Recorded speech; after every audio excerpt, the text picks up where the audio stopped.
السلام علیکم ورحمۃ اللہ وبرکاتہ۔ اشہدو ان لا الہ الا اللہ وحدہ لا شریک لہ واشہدو ان محمدا عبدہ ورسولہ۔ اما بعد فاعوذ باللہ من الشیطان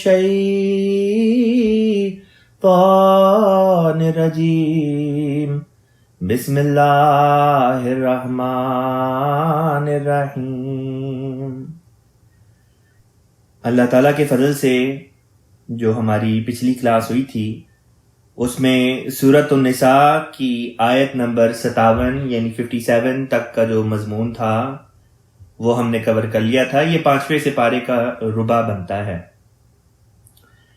چونکہ اس رکوع کی جو بقیہ آیات ہیں ان کی تلاوت تو ہو چکی ہے، لیکن ترجمہ اور تفسیر ہم نے ابھی گو تھرو نہیں کی، لہٰذا ان آیات کی تلاوت کی اس طرح سے ضرورت نہیں، صرف ترجمہ اور تفسیر بیان کر کے تو پھر اگلے رکوع کی طرف ہم چلیں گے۔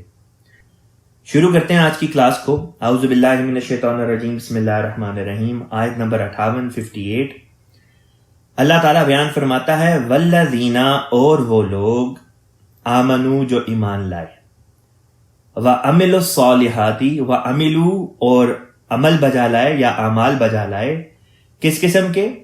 فرمایا الصالحات، نیک اعمال، صالحات اعمال۔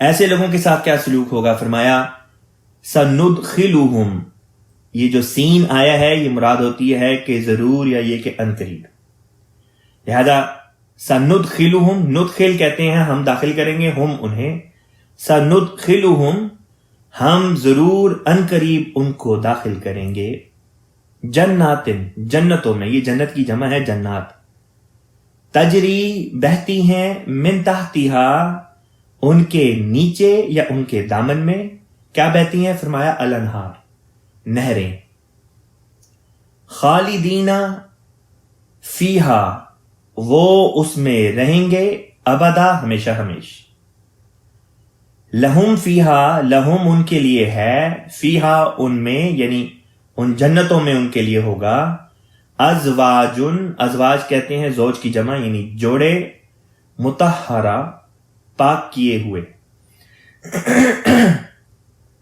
ایسے جوڑے جن کو اللہ تعالیٰ پاک و صاف کر چکا ہوگا، جن میں کسی قسم کی کوئی ایسی بات نہیں ہوگی جس کو انسان قباحت سمجھتا ہے۔ وَنُدْخِلُهُمْ اور ہم ان کو داخل کریں گے، ظِلًّا، ظِلًّا کہتے ہیں سائے، ظِلًّا ظلیلا مراد ہوتی ہے گھنے سائے۔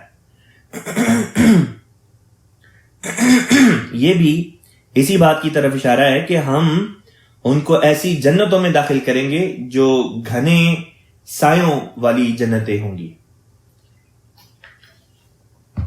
اب اگلی آیت کی طرف چلتے ہیں۔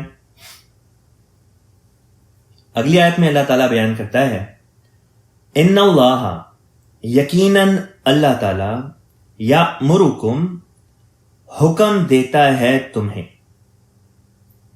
کس بات کا حکم دیتا ہے؟ اس کا جواب آگے آنے لگا، ان کے تؤدو کا مطلب ہوتا ہے تم ادا کرو یعنی کہ سپرد کر دو، الاماناتی امانتیں، الا طرف اہلیہا جو ان کے اہل ہیں، یعنی کہ امانتیں ان کے سپرد کر دو جو اس کے اہل ہیں۔ وَإِذَا اور جب حکمتم تم حکومت کرو یا یہ کہ تم حکومت میں آ جاؤ، بین الناسی لوگوں کے مابین،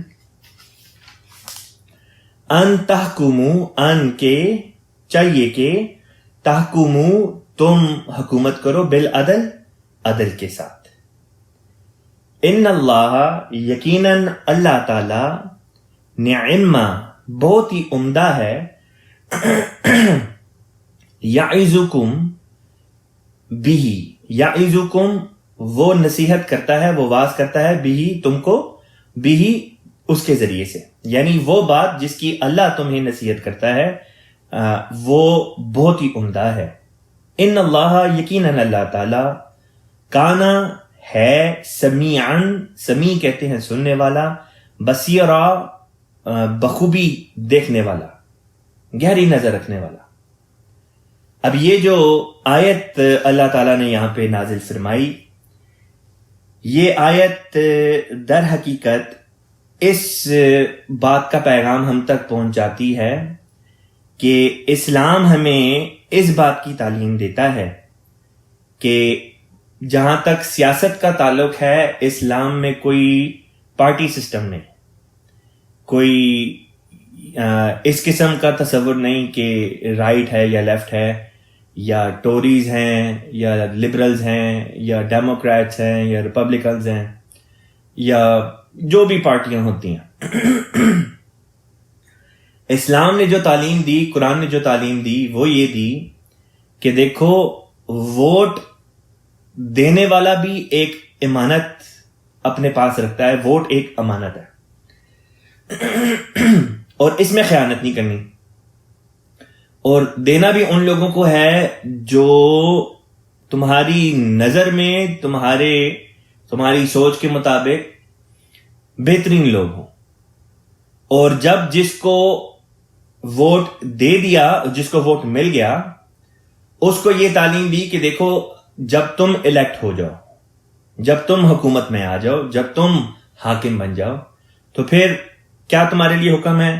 فرمایا تحکموا بالعدل، کہ پھر تم انصاف کے ساتھ حکومت کرو. اس کے برعکس جو چیز ہمیں دکھائی دیتی ہے وہ یہ دکھائی دیتی ہے کہ لوگ پارٹی سسٹم کے اوپر چلتے ہیں. اگر کوئی ڈیموکریٹ ہے تو وہ ڈیموکریٹ ہی کو ووٹ ڈالتا ہے، کوئی ریپبلکن ہے تو وہ ریپبلکن ہی کو ووٹ ڈالتا ہے.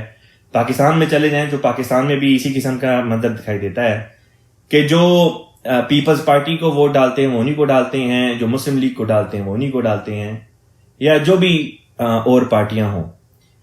اور پھر یہ بھی دیکھنے میں آتا ہے کہ جب ایک پارٹی یا یہ کہ سیاستدان جب پاور میں آ جاتے ہیں تو پھر وہ اپنی پارٹی کے لوگوں کے ساتھ تو انصاف اور مختلف قسم کی مراعات ملحوظ خاطر رکھتے ہیں، لیکن جو ان کی مخالف پارٹی ہوتی ہے یا جو دوسرے لوگ ہوتے ہیں جنہوں نے ان کو ووٹ نہیں ڈالا، ان کے حقوق کو وہ پامال کرتے ہیں اور ان کے ساتھ انصاف نہیں کرتے.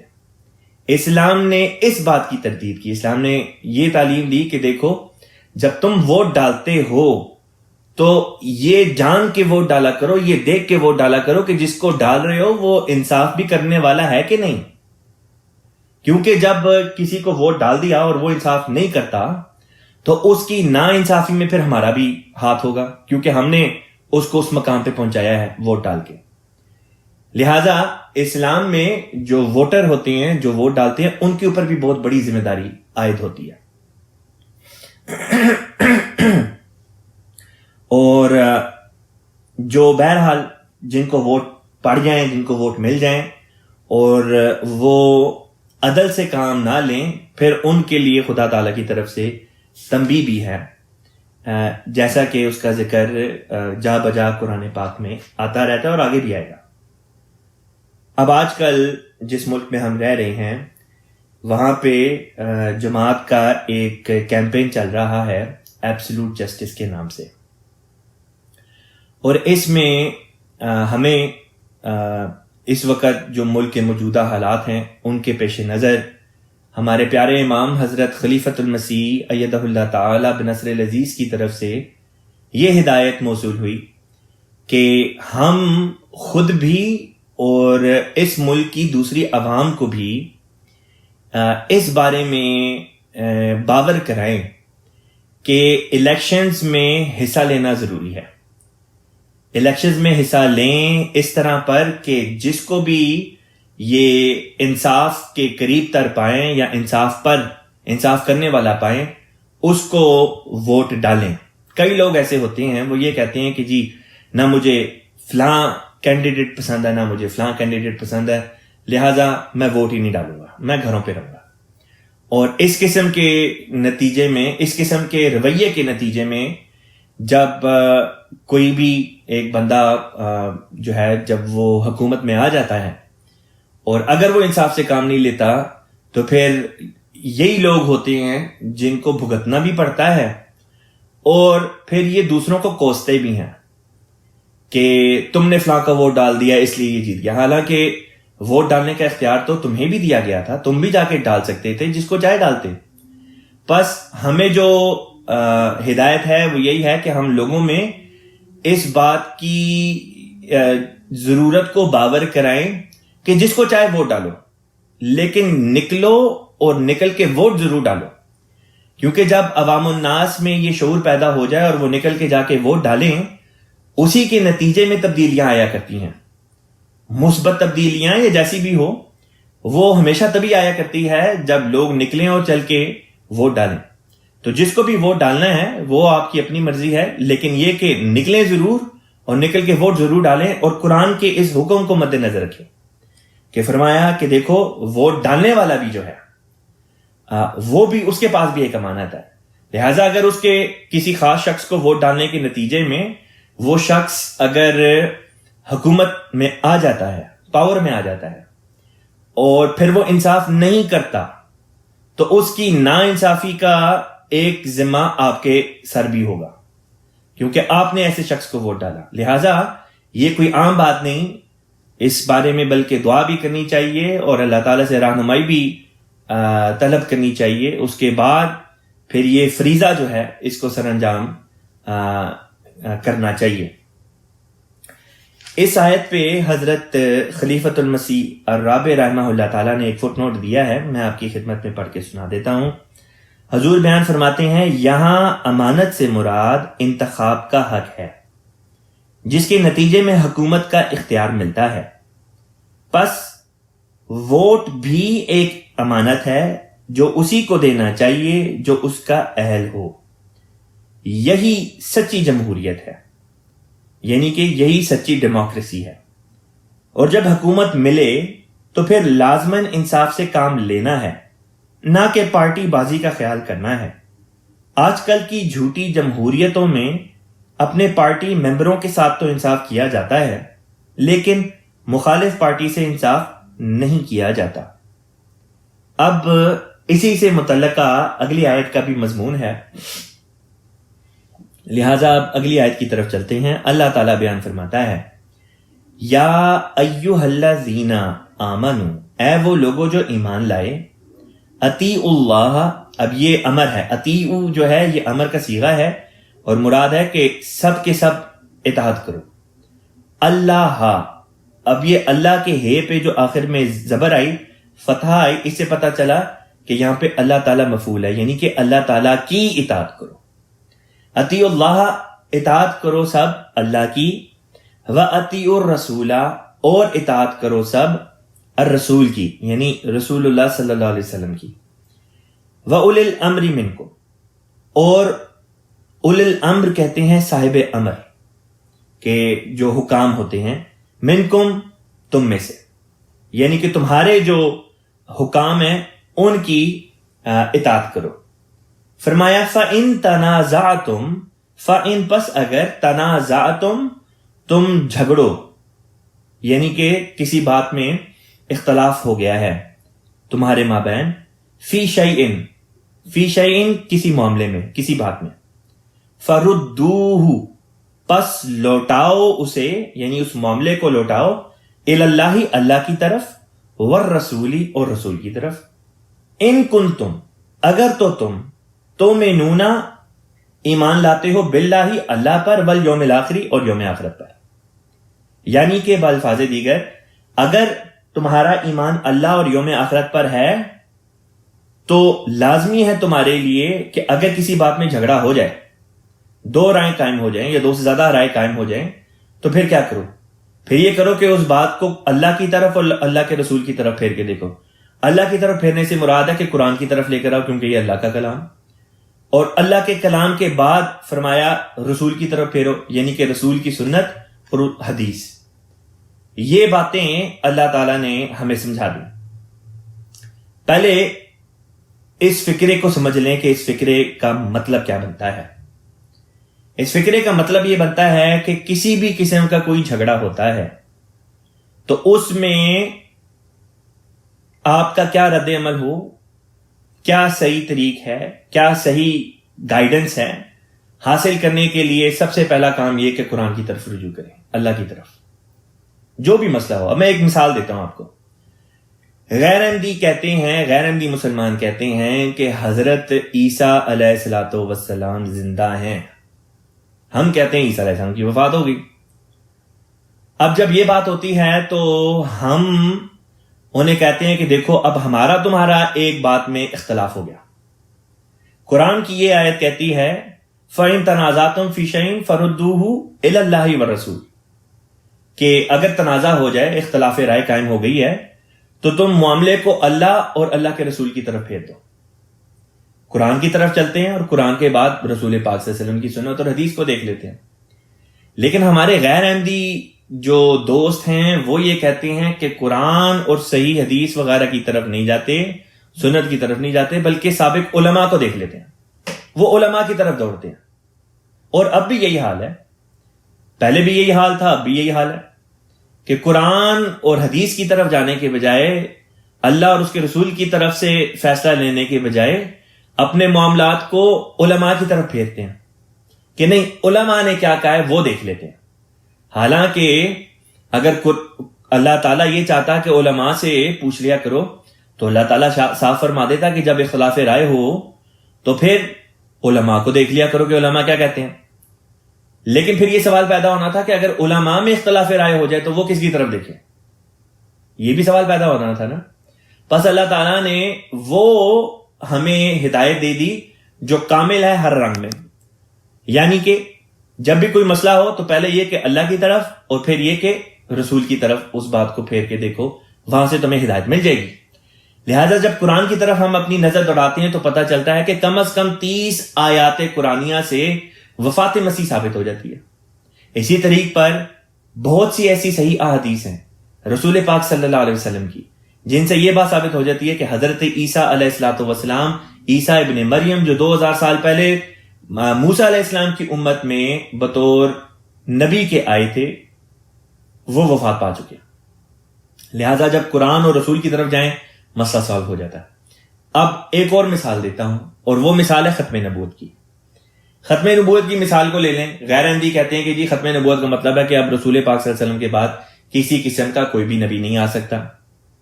ہم کہتے ہیں کہ رسول پاک صلی اللہ علیہ وسلم جب خاتم النبیین ٹھہرائے گئے تو اس سے مراد یہ کہ آپ سب سے بہترین نبی ہیں، اب جو بھی نبی آئے گا آپ کی مہر تصدیق کے ساتھ آئے گا ورنہ نہیں آ سکتا۔ یعنی آپ کی امت میں نبوت کا دروازہ اب بھی کھلا ہے۔ ہاں کوئی انڈیپینڈنٹ نبی نہیں آ سکتا، کوئی ایسا شخص نبوت کا دعویٰ نہیں کر سکتا جو آئے اور آ کے کہے کہ جی میں اب رسول پاک صلی اللہ علیہ وسلم کی شریعت کو منسوخ قرار دیتا ہوں، اپنی نئی شریعت دیتا ہوں، یا یہ کہ رسول پاک صلی اللہ علیہ وسلم کی شریعت میں سے فلاں فلاں فلاں حکم کم کرتا ہوں یا فلاں فلاں حکم اس میں زیادہ کر دیتا ہوں۔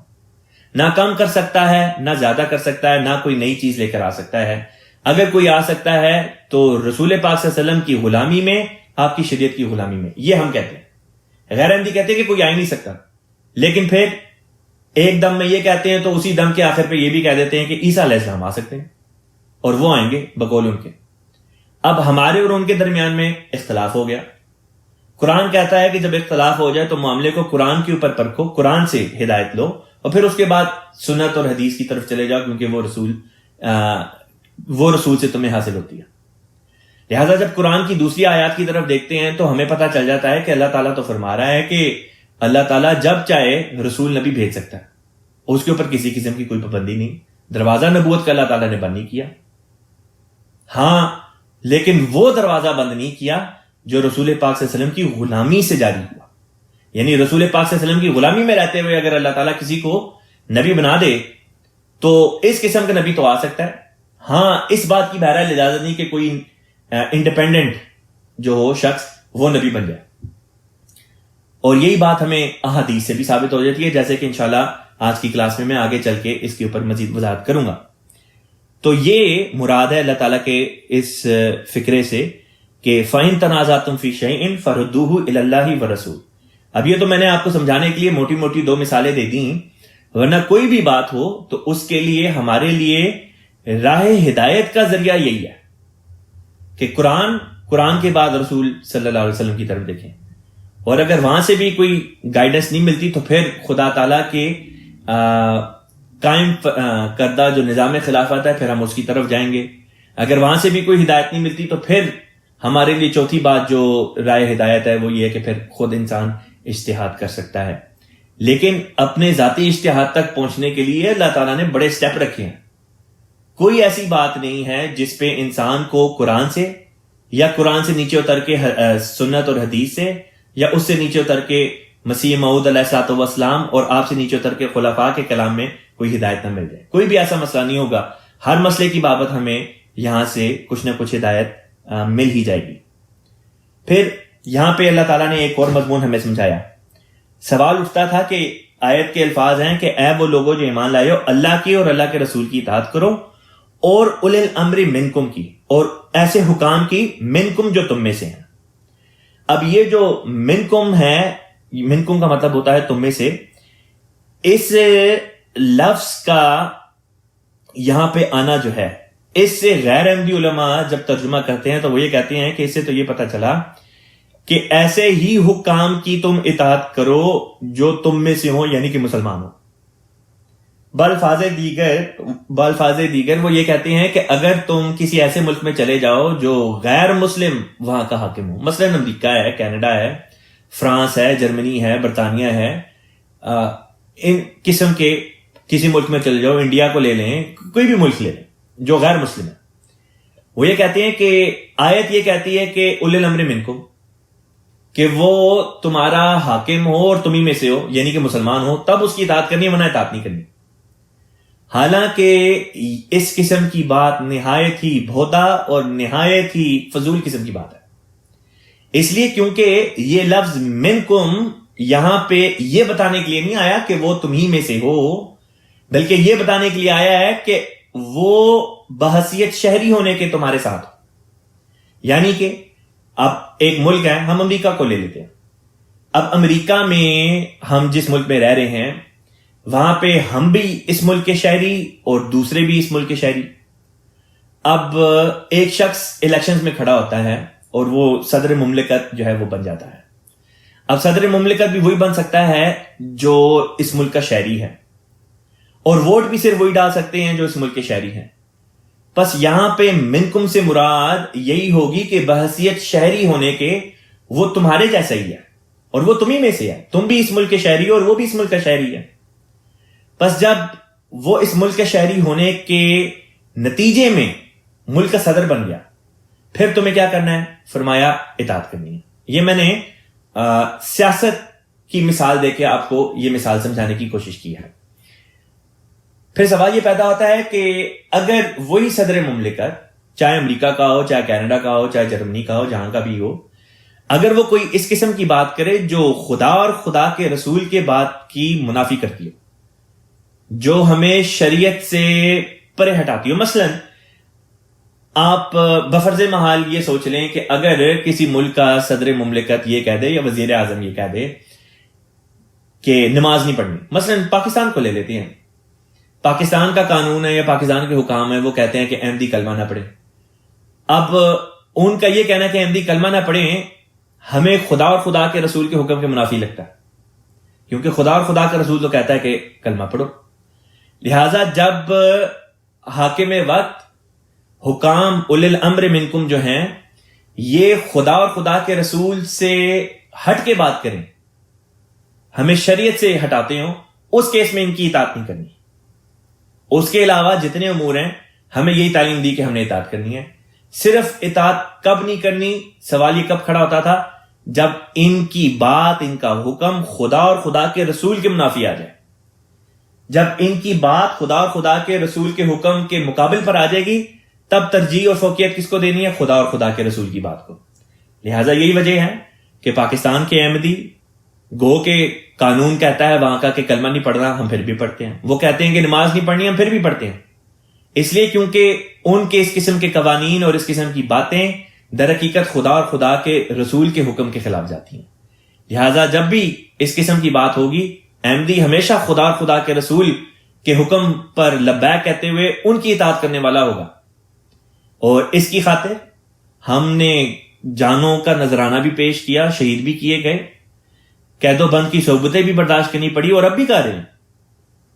سینکڑوں ایسے احمدی ہیں جو شہید کیے گئے، اور سینکڑوں ایسے احمدی ہیں جو اب بھی قید و بند کی صحبتیں برداشت کر رہے ہیں مسلم ممالک میں، چاہے پاکستان ہو، چاہے الجزائر ہو، چاہے دوسرے ممالک ہو،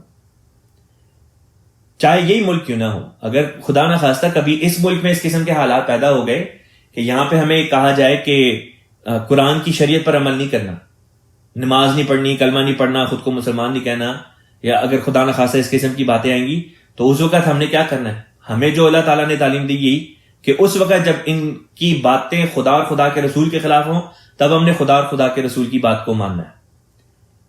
بعض لوگوں کے ذہن میں یہ سوال آ رہا ہوگا کہ پھر یہ تو اگر ایک ملک کا قانون ہے اور ہم اس کی پابندی نہیں کرتے تو پھر کیا کریں؟ بات یہ ہے کہ ہم نے تو خدا اور خدا کے رسول کی بات ماننی ہے۔ جب حکومت وقت ہی ہمیں خدا اور خدا کے رسول کے خلاف بات کرے تو ہمارے پاس دو آپشن ہیں، یا تو یہ کہ ہم اس ملک سے ہجرت کر جائیں، جس طرح ہم میں سے بہت سے ایسے ہیں جو پاکستان سے ہجرت کر کے آ گئے، یا اگر ہجرت نہیں کر سکتے تو یہ نہیں ہو سکتا کہ خدا اور خدا کے رسول کی نافرمانی کریں گے ہم وہی جو خدا اور خدا کا رسول کہتا ہے۔ ہاں، اگر اس کے نتیجے میں پھر قید و بند کی صحبتیں برداشت کرنی پڑی یا شہید کر دیے گئے تو خدا تعالیٰ کی خاطر پھر یہ برداشت کرنی پڑیں گی، اور کریں گے جس طرح پاکستان میں کر رہے ہیں، جس طرح دوسرے بعض ممالک میں کر رہے ہیں، اسی طرح اگر یہاں پہ کبھی حالات بگڑے تو یہاں پہ بھی کریں گے۔ تکالیف ساری برداشت کریں گے، لیکن اپنا ہاتھ نہیں اٹھائیں گے، اور اگر اٹھائیں گے بھی تو صرف دعا میں ہاتھ اٹھائیں گے اپنے، اور خدا سے مانگیں گے کہ خدا تو ہمارا حافظ و ناصر ہے، تو ہماری مدد کو۔ زمین جب بھی ہوئی کربلا ہمارے لیے، تو آسمان سے اترا خدا ہمارے لیے۔ اب اس مضمون کو لے کے آگے چلتے ہیں۔ اللہ تعالیٰ بیان کرتا ہے ذالک، یہ بات ہے، خیر، بہتر، و احسن، اور بہت ہی اچھی، تعویلا، بطور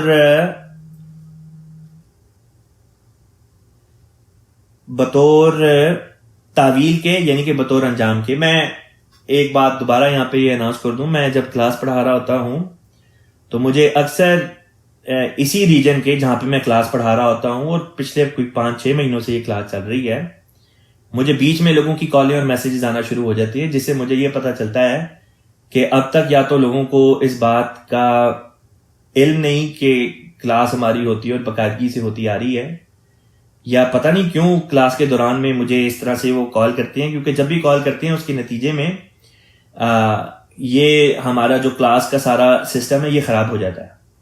اس لیے اگر کوئی میری آواز سن رہا ہے اور مجھے کال کرنے کی کوشش اس وقت کر رہے ہیں تو پلیز کلاس کے دوران مجھے فون نہ کیا کریں۔ تقریباً ہر کلاس میں یا ہر دوسری تیسری دفعہ کلاس میں اس قسم کے واقعات ہوتے ہیں۔ خیر، آگے چلتے ہیں۔ آگے جانے سے پہلے یہاں پہ بھی حضور نے خلیفۃ مسیح رابع رحمہ اللہ تعالیٰ نے ایک فٹ نوٹ دیا ہے، اس کو گو تھرو کر لیتے ہیں۔ حضور فرماتے ہیں اس آیت کریمہ میں اولل الامر منکم میں منکم کا ترجمہ کرتے ہوئے بعض علماء یہ استنباط کرتے ہیں کہ مسلمانوں ہی میں سے اپنا حاکم بناؤ اور غیر مسلم حاکم کی اطاعت کی ضرورت نہیں۔ حضور فرماتے ہیں یہ ایک لغو عقیدہ ہے جو عمومی نظر ڈالنے سے ہی غلط ثابت ہوتا ہے۔ سب مسلمان جو غیر مسلم حکومت میں بستے ہیں یا وہاں ہجرت کر جاتے ہیں وہ ان کی حکومت کے قوانین کے پابند ہوتے ہیں۔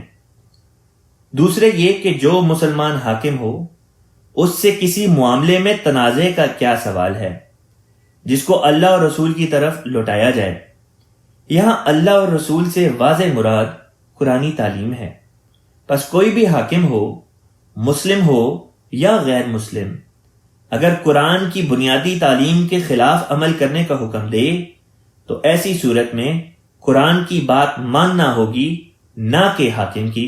یہ وہی بات ہے جس کو وضاحت کے ساتھ میں نے کچھ دیر پہلے آپ کی خدمت میں پیش کیا ہے۔ یہاں پہ یہ رکوع ختم ہوتا ہے۔ اب میں اگلے رکوع کی تلاوت کرتا ہوں، پھر اس کے بعد انشاءاللہ تعالیٰ اس کے ترجمے اور تشریح کی طرف آتے ہیں۔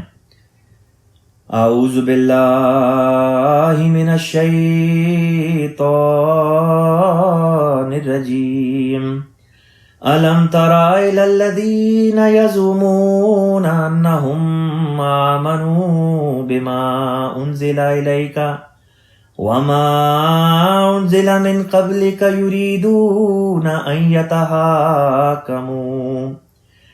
يتحاكموا إلى الطاغوت وقد أمروا أن يكفروا به ويريد الشيطان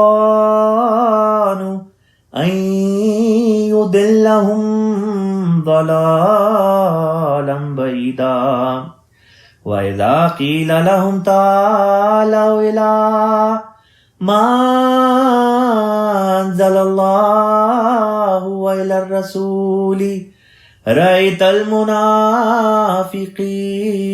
يصدون عنك صدودا فكيف إذا أصابتهم مصيبة بما قدمت أيديهم ثم جاءوك يحلفون بالله إن أردنا إلا إحسانا وتوفيقا أولئك الذين يعلم الله ما في قلوبهم فأعرض عنهم وعظهم وقل لهم في أنفسهم قولا بلیغا وما ارسلنا من رسول الا لیطاع باذن اللہ ولو انہم اذ ظلموا انفسهم جاءوک فاستغفروا الله واستغفر لهم الرسول لوجدوا الله توابا رحيما فلا وربك لا يؤمنون حتى يحكموك فيما شجر بينهم ثم لا يجدوا في أنفسهم حرجا مما قضيت ويسلموا تسليما ولو أنا كتبنا عليهم أن اقتلوا أنفسكم أو اخرجوا من دياركم ما فعلوه إلا قليل منهم ولو أنهم فعلوا ما يوعظون به لكان خيرا لهم وأشد تثبيتا وإذا لآتيناهم من لدنا أجرا عظيما ولهديناهم صراطا مستقيما ومن يطع الله والرسول فأولئك مع الذين أنعم الله عليهم من النبيين والصديقين والشهداء والصالحين وحسن أولئك رفیقا ذالک الفضل من اللہ وکفى باللہ علیما۔ الحمدللہ یہاں پہ اس رکوع کی بھی تلاوت ختم ہوئی۔ اب اس رکوع کی پہلی آیت کی طرف چلتے ہیں، آیت نمبر 61۔ اللہ تعالیٰ بیان فرماتا ہے، الم ترا، کیا تو نے دیکھا نہیں یا یہ کہ تو نے غور نہیں کیا، الذین، ان لوگوں کی طرف، یزعمون، گمان کرتے ہیں وہ، انہم، کہ وہ ہیں، آمنو، ایمان لے آئے، بما انزل الیک، بما اس پر، انزل الیک جو تیری طرف نازل کیا گیا، وما انزل، اور جو نازل کیا گیا من قبلی کا تجھ سے پہلے.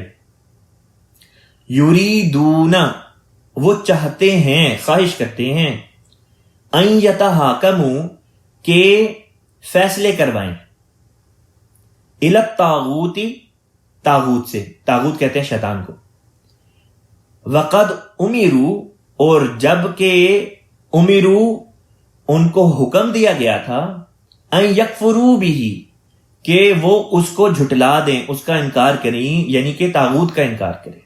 اس بات کا ان کو حکم دیا گیا تھا, لیکن کیا کیا کیا یہ کہ طاغوت ہی سے فیصلے کرواتے ہیں. وَيُرِيدُ الشَّيْطَانُ اور خواہش کرتے ہیں, یا یہ کہ خواہش کرتا ہے شیطان, ارادہ کرتا ہے, ان یضلہم کہ یضل وہ گمراہ کر دے ہم ان کو, ضلالم بعیدا, ضلالن کا مطلب ہوتا ہے ضلالت, بعیدا دور کی, یعنی کہ دور کی گمراہی میں وہ ان کو بہکا دیں. اب یہاں پہ بھی ایسے لوگوں کا ذکر کیا جا رہا ہے جو بظاہر مسلمان ہیں, جو اس بات کا اعتراف کرتے ہیں کہ ہم ایمان لائے رسول پاک صلی اللہ علیہ وسلم کے اوپر نازل ہونے والی وحی پر. جب یہ کہا کہ انزل الیکا, تو یہاں پہ الیکا سے مراد رسول پاک صلی اللہ علیہ وسلم ہے. پتہ یہ چلا کہ یہاں پہ مسلمانوں کا ذکر ہے, ایسے لوگوں کا ذکر ہے جو اپنی زبان سے یہ اقرار کرتے ہیں کہ ہم اس پر ایمان لے کر آتے ہیں جو رسول پاک صلی اللہ علیہ وسلم پر وحی نازل ہوئی, اور اس پر بھی جو آپ سے پہلے نازل ہوئی. لیکن جب فیصلے کی بات آتی ہے تو فیصلہ اللہ اور اللہ کے رسول کی طرف سے لینے کے بجائے طاغوت سے لیتے ہیں. یہ چاہتے ہیں کہ فیصلے طاغوت کریں. اب اگر میں ایک مثال آپ کو اس آیت کے مطابق سمجھانے کے لیے پیش کروں تو غلط نہیں ہوگی.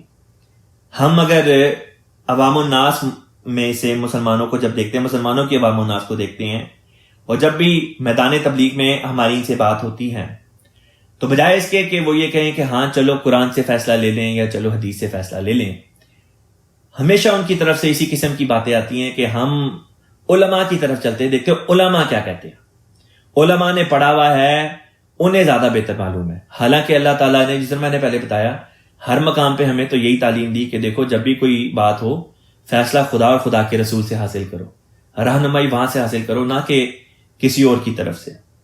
لیکن ایسے لوگ جو بظاہر خود کو مسلمان مانتے ہیں, کہتے ہیں کہ بھئی وہ مسلمان ہیں, لیکن جب فیصلہ لینے کی باری آتی ہے تو خدا اور خدا کے رسول سے بھاگ جاتے ہیں. اور کہاں سے لیتے ہیں فیصلے لیتے ہیں اپنے علماء سے. اور علماء بھی کس قسم کے ہیں؟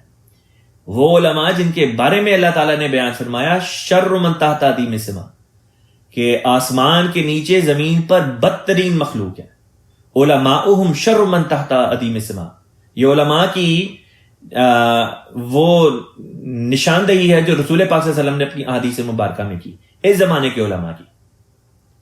پھر فرمایا منہم تخرج الفتنۃ وفیہم تعود, ان میں سے فتنے نکلا کریں گے اور واپس انہی میں داخل ہو جائے کریں گے. ہم دور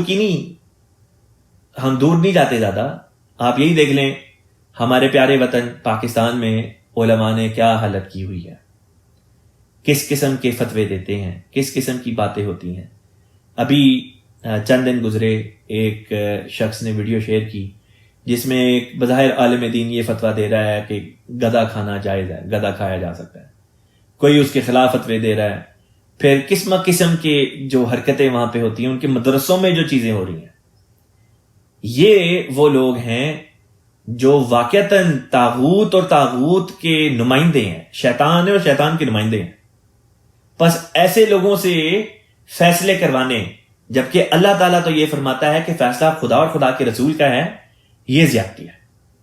اور یہی وہ بات ہے جس کی طرف اللہ تعالیٰ یہاں پہ نشاندہی کر کے فرما رہا ہے. اب مضمون کو آگے لے کے چلتے ہیں, اگلی آیت پہ چلتے ہیں. اگلی آیت ہے آیت نمبر 62. اللہ تعالیٰ بیان فرماتا ہے وَإِذَا قِيلَ لَهُمْ, وَإِذَا اور جب, قیلا کہا گیا یا کہا جائے, لہم ان سے, یعنی کہ جب ایسے لوگوں سے کہا جاتا ہے تعالوا آ جاؤ, الا ما انزل اللہ, الا طرف ما انزل اللہ جو اللہ نے اتارا ہے, وَإِلَى الرَّسُولِ اور رسول کی طرف, یعنی کہ خدا کے قول قرآن کی طرف آ جاؤ اور رسول کی طرف آ جاؤ, یعنی کہ رسول کے قول کی طرف آ جاؤ. رأیت المنافقین, تو دیکھتا ہے منافقوں کو, یسدون عنک صدودا, وہ پرے بھاگ جاتے ہیں, یسدونا ان کا، وہ دور ہو جاتے ہیں، پرے ہٹ جاتے ہیں تجھ سے، سدودا بہت ہی زیادہ، بہت پرے ہٹ جاتے ہیں۔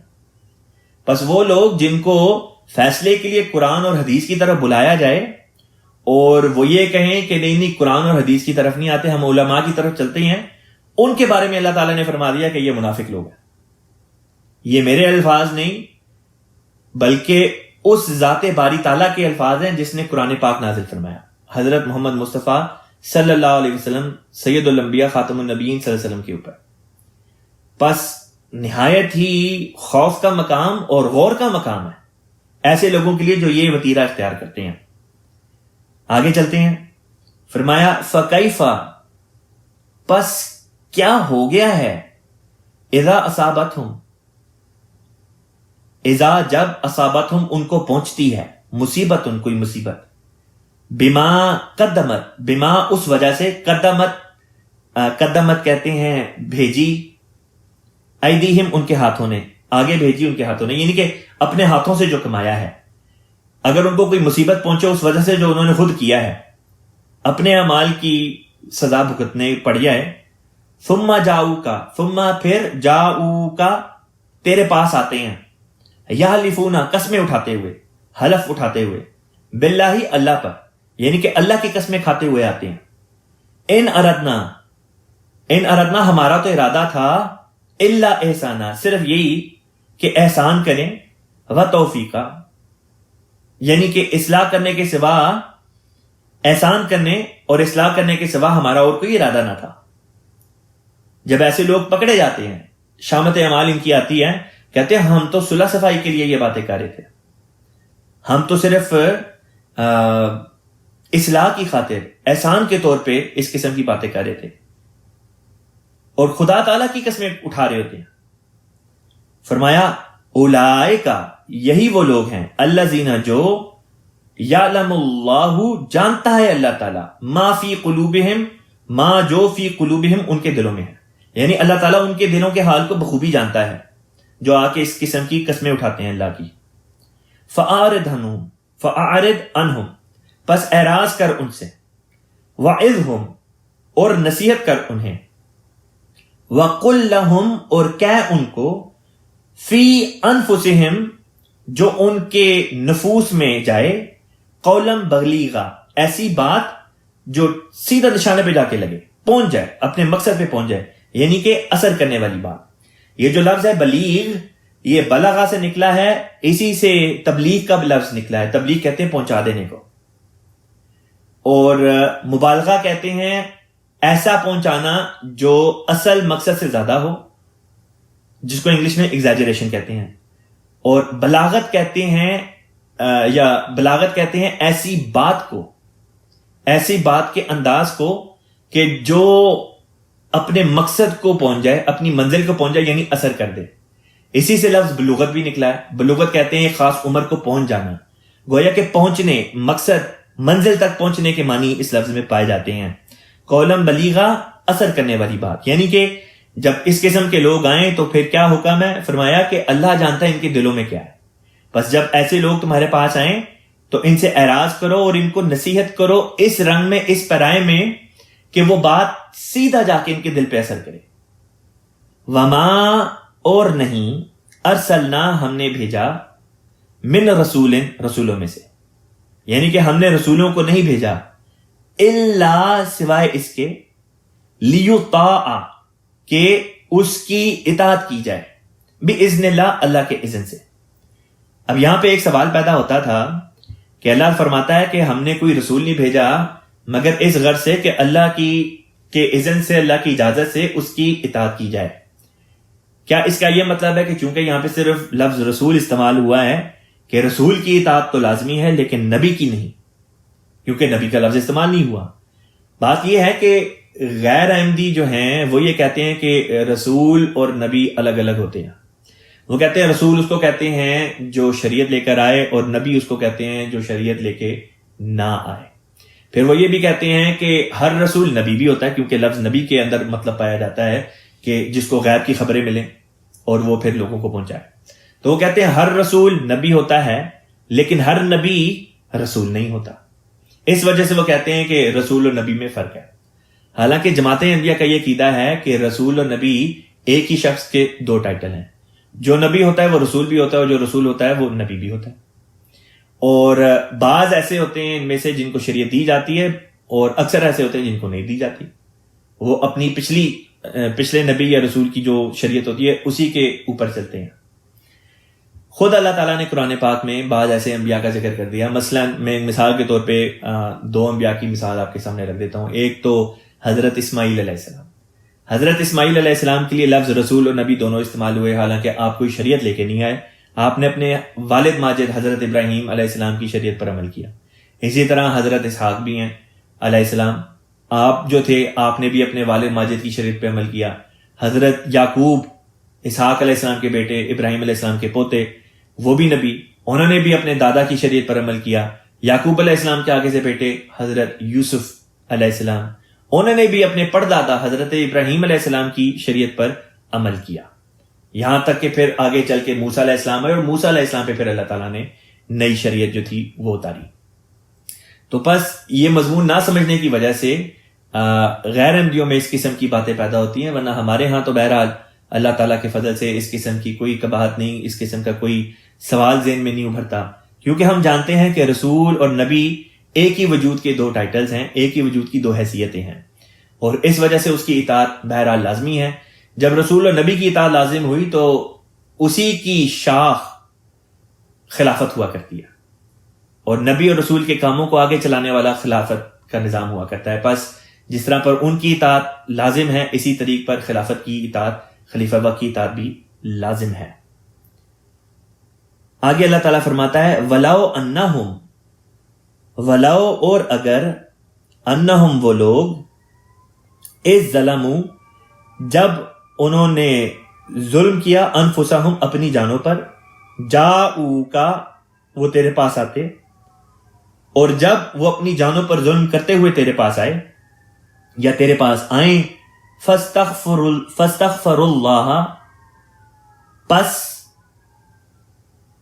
وہ بخشش طلب کرتے، استغفار کرتے اللہ تعالیٰ کے حضور. واستغفرا اور استغفار کرتا لہم الرسول ان کے لیے رسول بھی. لوجد اللہ لوجدو یہاں پہ لام جو ہے وہ ضرور کے معنوں میں آیا ہے. لا ضرور وجدو وہ پاتے اللہ اللہ کو توابا رحیمہ توبہ قبول کرنے والا اور بار بار رحم کرنے والا. اس کا بامحاورہ ترجمہ یوں بنے گا اور ہم نے کوئی رسول نہیں بھیجا مگر اس لیے کہ اللہ کے حکم سے اس کی اطاعت کی جائے، اور اگر اس وقت جب انہوں نے اپنی جانوں پر ظلم کیا وہ تیرے پاس حاضر ہوتے اور اللہ سے بخشش طلب کرتے اور رسول بھی ان کے لیے بخشش مانگتا تو وہ ضرور اللہ کو بہت توبہ قبول کرنے والا اور بار بار رحم کرنے والا پاتے. اگلی آیت میں فرمایا فلا وربکا فلا نہیں پس نہیں وربکا اور قسم ہے تیرے رب کی لا یؤمنون وہ نہیں ایمان لائیں گے حتی یہاں تک کہ یحقی منہ کا تو فیصلہ کرے، تو انصاف کرے، تو فیصلہ کرے فیما شجرا بینہم فیما اس معاملے میں شجرا بینہم جس میں ان کا جھگڑا ہوا. شجرا سے مراد یہاں پہ ہوتی ہے جھگڑنا. ثم کا مطلب ہوتا ہے تب یا پھر. لا یجدو وہ نہ پائیں فی انفسہم اپنے دلوں میں اپنے نفوس میں حرجن کوئی تنگی. مما من اور ماں سے مل کے یہ لفظ بنا ہے. مما اس میں جو قضیتا تو نے فیصلہ کیا وَيُسَلِّمُ تسلیما اور وہ اس کو کامل فرما برداری کے ساتھ ایکسیپٹ کر لیں، اختیار کر لیں.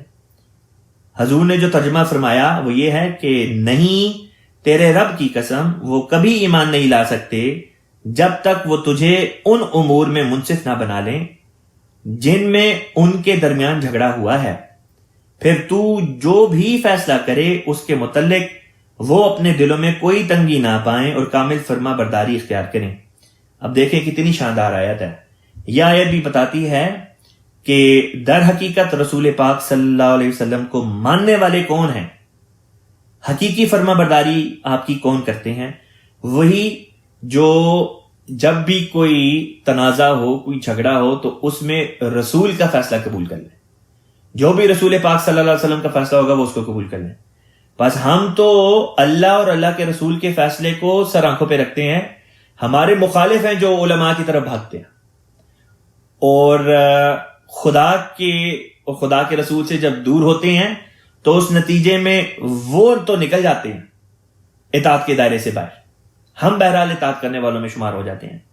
لہذا یہاں پہ جہاں یہ سبق دیا وہاں پہ یہ بھی سبق دیا کہ دیکھو جب بعض دفعہ کوئی جھگڑا ہو اور معاملہ جماعت میں جائے اور خلیفہ وقت تک پہنچ جائے اور خلیفہ وقت کی طرف سے کوئی فیصلہ آئے تو بظاہر آپ کو یہی کیوں نہ لگتا ہو کہ جیسے آپ کے خلاف فیصلہ ہو گیا ہے اور آپ کو بظاہر کیوں نہ لگتا ہو کہ یہ غلط فیصلہ ہے.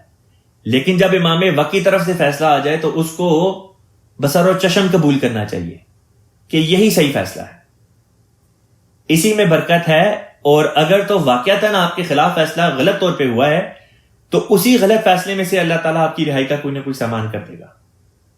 لیکن حقیقی فرما برداروں کی اللہ تعالیٰ نے کیا نشانی بتا دی, وہ ہیں جو خدا کے رسول اور خدا کے رسول کے بعد آف کورس خدا کے رسول ہی کی جو شاخ ہوتے ہیں یعنی کہ خلفاء کے فیصلوں پر اپنے دلوں میں تنگی محسوس نہیں کرتے.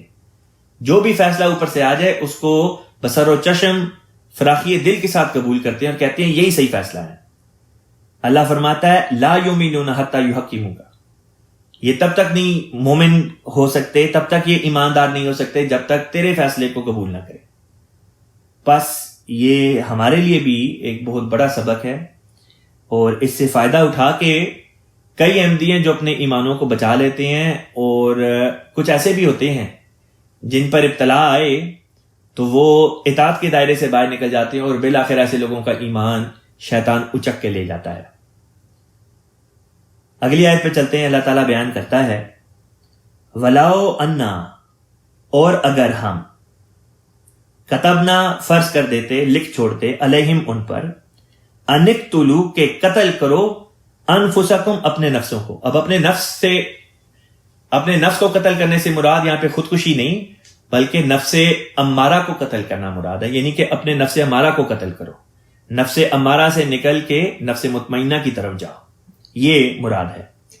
فرمایا وَلَوْ أَنَّا كَتَبْنَا, اور اگر ہم نے لکھ چھوڑا ہوتا, علیہم ان کے لیے فرض کر دیا ہوتا, انقتلوا کہ قتل کرو, انفسکم اپنے نفسوں کو یعنی اپنے نفس امارہ کو, او اخرجوا یا نکل جاؤ, من دیارکم اپنے گھروں سے, ما فعلوہ ما نہیں, فعلوہ وہ کرتے اسے, الا قلیل منہم الا سوائے قلیل منہم تھوڑے ان میں سے.